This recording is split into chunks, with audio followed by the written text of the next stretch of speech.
And then before I got my black belt was a Then I brown. spotted her. Yeah, I was. I met Lucas as a purple belt, and we start like really dating when I was brown belt. And as a brown belt, I came here to train. That's Did when you guys met in Brazil? No, No. we met here in California. Yes. Yeah.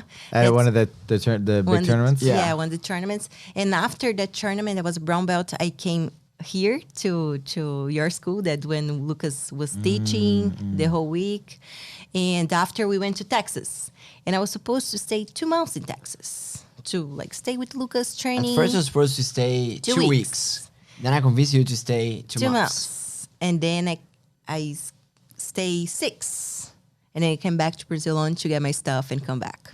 And now you're a 3-time black belt world champion. Yes. Under Professor Draculino and Lucas, that I feel like that once I got my black belt, I really start learning the real jiu-jitsu, you know?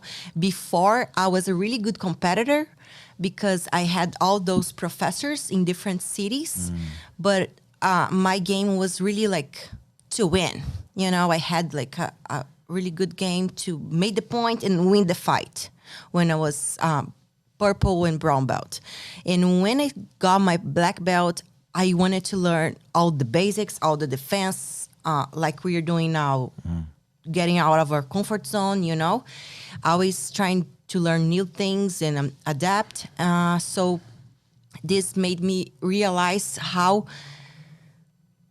raw I was, you know, like as a black belt, I just got my black belt and didn't feel like a black belt, you know, in the beginning.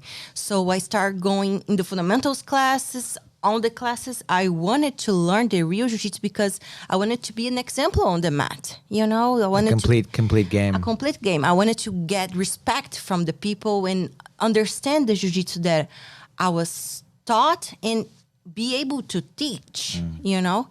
So I felt like when I got my black belt that I really started learning jiu-jitsu, you know, like self-defense style and etc. Yeah.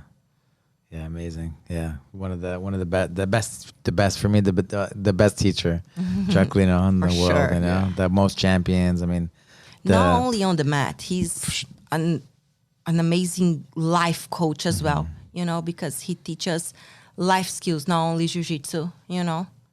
Because jiu-jitsu 100%. anybody can teach you life skills, like puts you in your place when it needs to be done. all the time. Tells you how.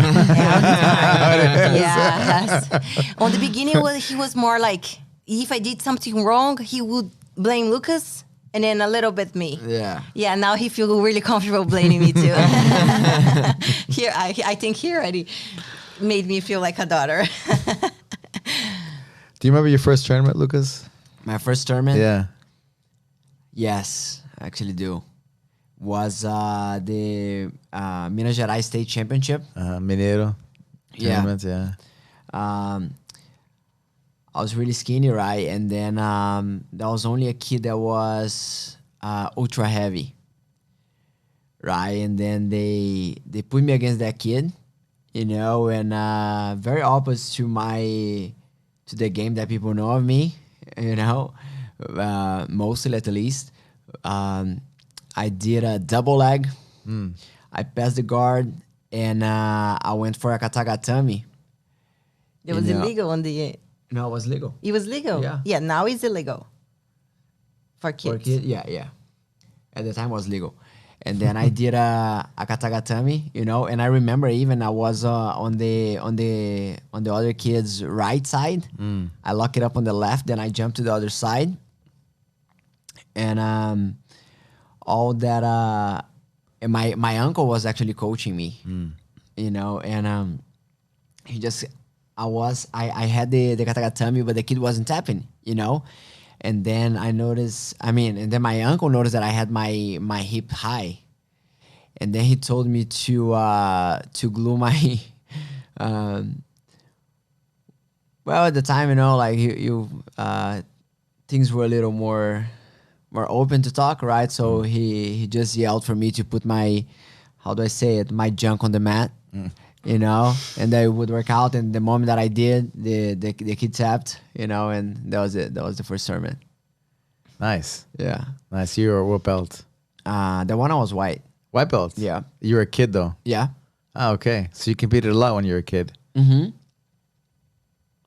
Mainly, I was always pretty much in the miniaturized tournaments. Mineiro and out of state too. You know, the small towns in Minas. There was a lot of tournaments, you know, for kids, but they were not very well organized. The no. the miniaturized ones are the most organized ones. Yes, for sure. You know, and it Nice. was the state one, so it was always good. It was always the one that had more people from the gym, so it was always a good. And Mauro was class, huh? Mauro, he was the teacher. Yeah, It was nice to see him. What was it, last month? He was Yeah. on the mat with us. Mauro, he was the leader of the kids program at the time. You know, when so he taught us a lot of the basics of jiu-jitsu, you know, and a lot of the samurai code as well. You know, he's until nowadays he's really big on Bushido.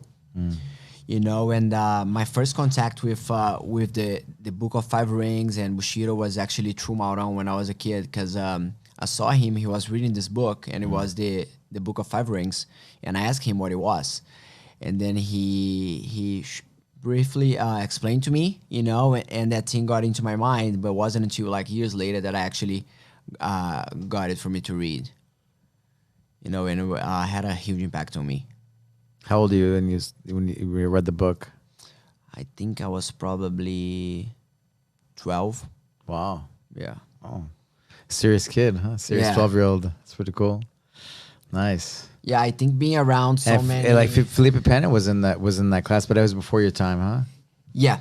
Uh-huh. So Maurão was my teacher, was Felipe's teacher, was Igor's Draxon teacher.